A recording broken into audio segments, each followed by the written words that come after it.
back in the kitchen. There's Hello. Rick. Today we're going to be upcycling our veggie odds and ends. So this is something that we do at our household, and maybe a fun project for this time when we're all stuck in the house. We're cooking a lot, and we end up with scraps. And why not make them all work for us? And still with that Chinese cooking adage of using every part of the vegetable, this helps you use up your scraps. So when you're making things, you know how you peel the carrots or you cut off the ends that might not be as pretty.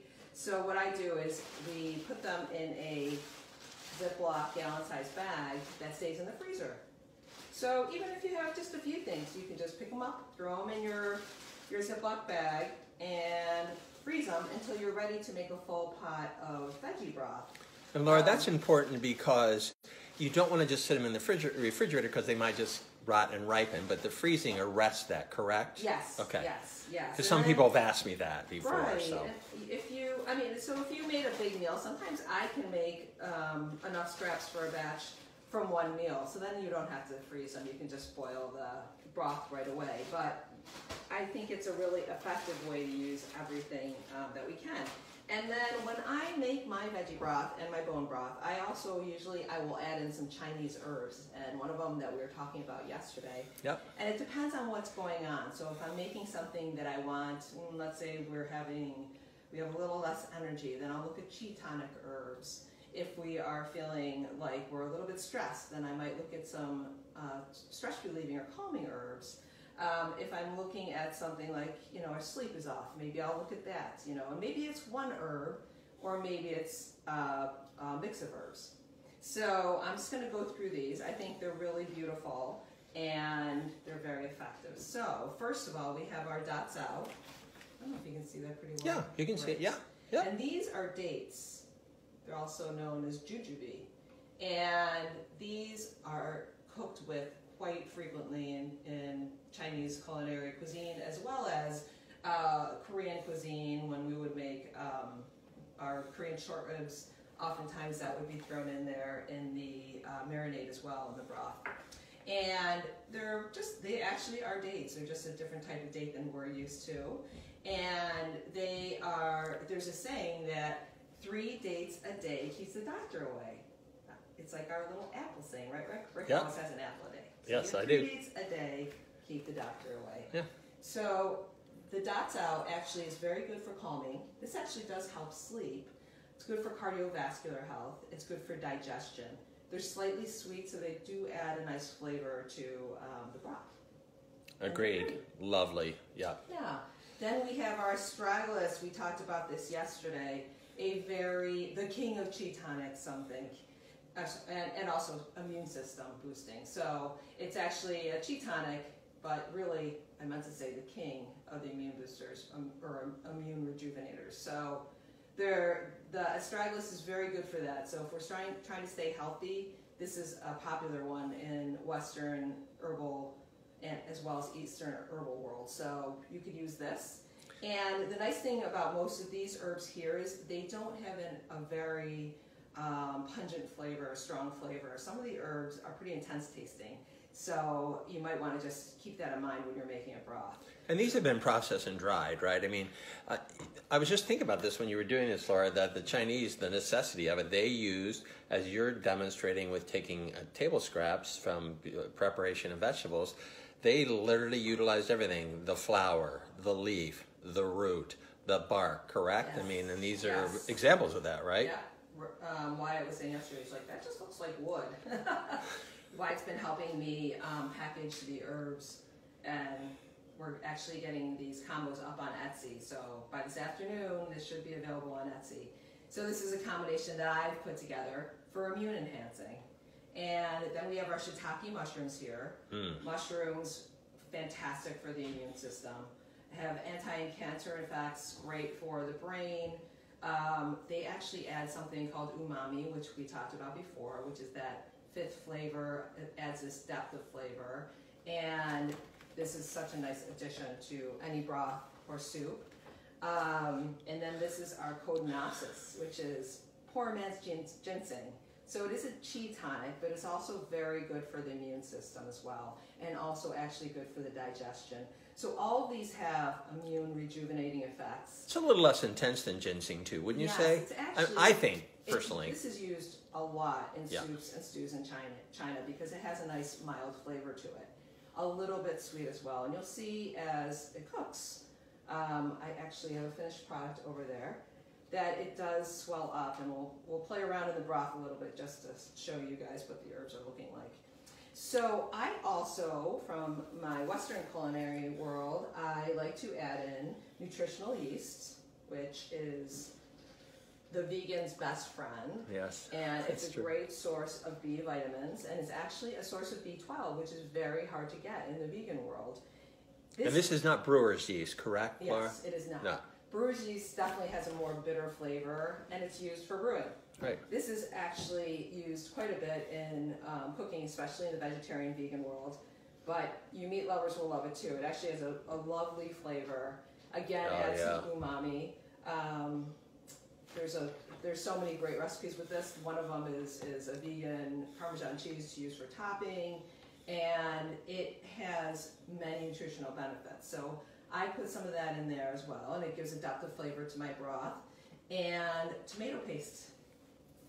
Tomato paste. Yeah, actually, I love tomato paste. yeah. So tomatoes are known for having something called lycopene, which is an antioxidant and has anti-cancer properties, as well as being very good for the eyes. So it helps out with preventing things like cataracts and macular degeneration.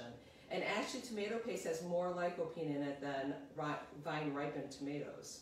So It's basically a concentrate, correct? I mean, isn't Yes. it, right? And this is fun. I love that it came in the tube because you guys, who didn't have the can out there that you never used all of it? Right. And it's The little sandy, can, right? Yeah. sits in the refrigerator, and then all the top is like Right. nasty looking. Yeah. Or then you're like, okay, I'll just scoop it out and make it into cubes, which is a whole process. This tube revolutionized. That's relatively new too that we've seen, right? I love it. Yeah. I actually called my friend Dawn when this happened because we were lamenting about it one day, and I'm like, Dawn, look. All right, so my lovely herbs here. These can be found in any supermarket, really, probably in Wegmans, yeah. Yeah, nutritional yeast flakes in their Nature's Marketplace, and this, of course, in the Italian food aisle.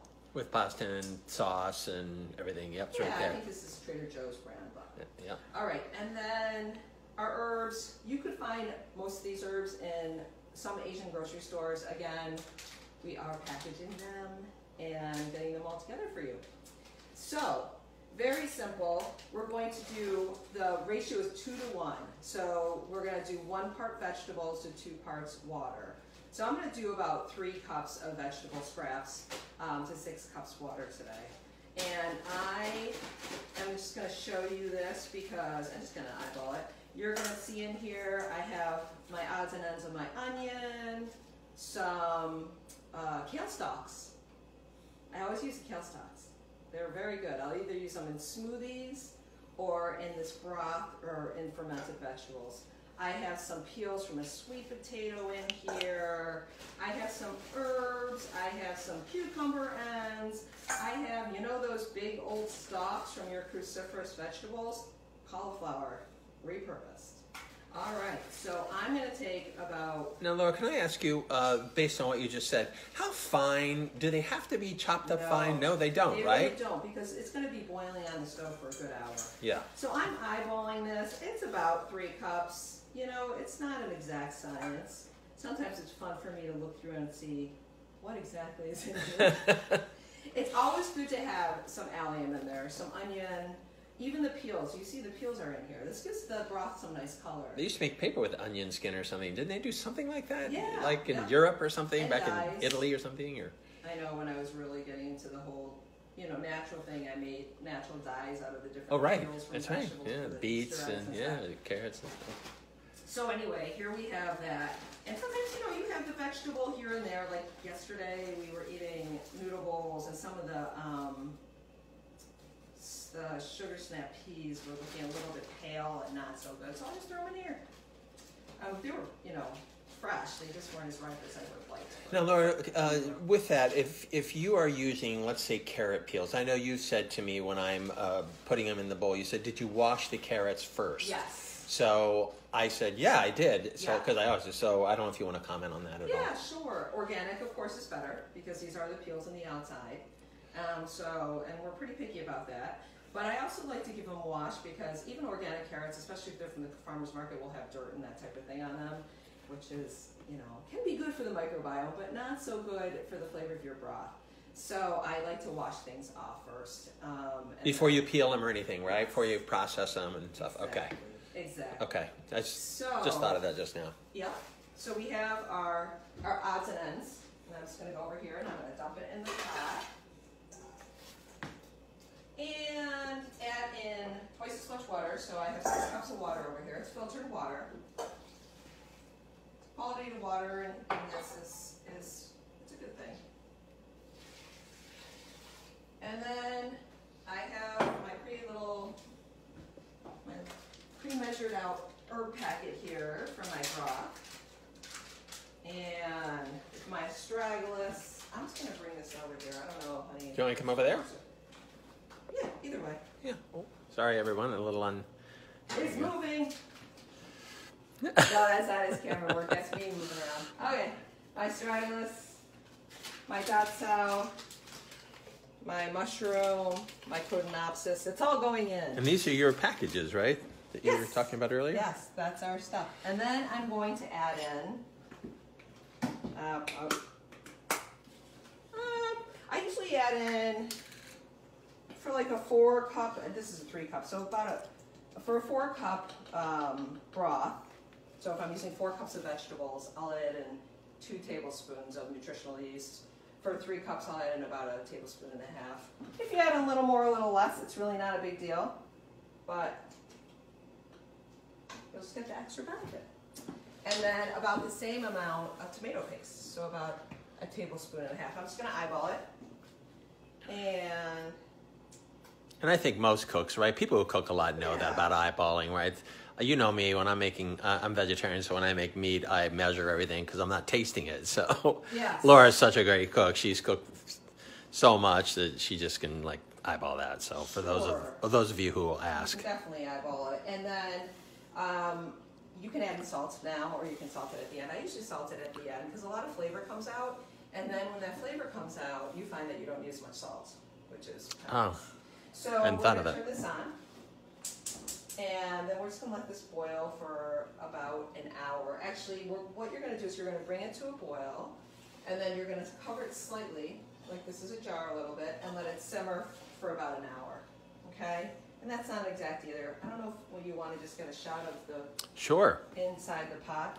Because it's a great idea. Like quite the Look at you talk about colors all the time. Herbal brew with our herbs and our scraps. So kind of fun. If you want to play with the flavor, let's say it's cooler out and you're making a certain broth that has a different slant, like an Asian slant, you could just add ginger in there. Maybe leave out the tomato paste if you didn't want that. You could also, instead of tomato paste, use something like miso. So that yeah, definitely. definitely. And also some nutritional benefits. All right, so we're going to just let that go. And then we are going to just show you this finished product. Should I come over there? This morning. I'm going to go towards the sink. I'm just going to put this here. So it needs to be strained, obviously. Actually, I can strain it right here, right? Sure. I'm going to try not to make a mess. Watch this. We're going to see this product. And then what's going to happen is the rest of this is going to go in the compost. The rest of the used up herbs. Post-straining, right? Yes. The least hazardous possible, because usually I will strain over the sink. So let's look at this. Hey, let's look at this too, Laura. This is a finished product, right? Yes, that's the brew. It's not quite as pretty, but it looks good when it comes out. So we're going to pour that in. And it's just straining through. And this is what happens. It looks cloudy now, but when we when it starts to settle in the jar, you'll notice that it gets a lot more clear on the top. So if you're hooked on a clear broth because your recipe, you can use that off the top. If you're using it otherwise, I would give it a little shake because I think some of the yeast and that type of thing is in the bottom too. But you'll see some of the sediment here. And I'm just going to move this out of the way. And then how I store this is, if we're using it that day, we're using it that day. Or this is an old, what is this from? Progresso's? No. No. Making a mess. It's just a pasta sauce that we've used. The empty pasta sauce So jar. Put it in here and store it in here, and try not to spill it all over the counter. But you can actually freeze this, and it stays good for a few months in the freezer. Joe, always have your veggie broth there. And, you know, I know for us, we do a lot of soups. We use a lot of veggie broth. The kind I like is $4 a carton, and this actually will save you quite a bit of money. You know, you've taken your scraps that you would have been just composting or throwing away, and you're using them. So it's fantastic, right? All right, well, cheers. Happy making this. And just a couple housekeeping tips. Don't spill on the counter. No. The membership, the first class is Monday, and thank you for everyone that has signed up. And your membership will actually start on Monday. It won't start when you signed up. So you get the full year, full month, whatever you signed up for. And it's going to be the Principles of Chinese Medicine. And you'll be getting a link about the class. So I'm really excited. Please join us. And if you haven't signed up, please sign up. And feel free to share and like this video.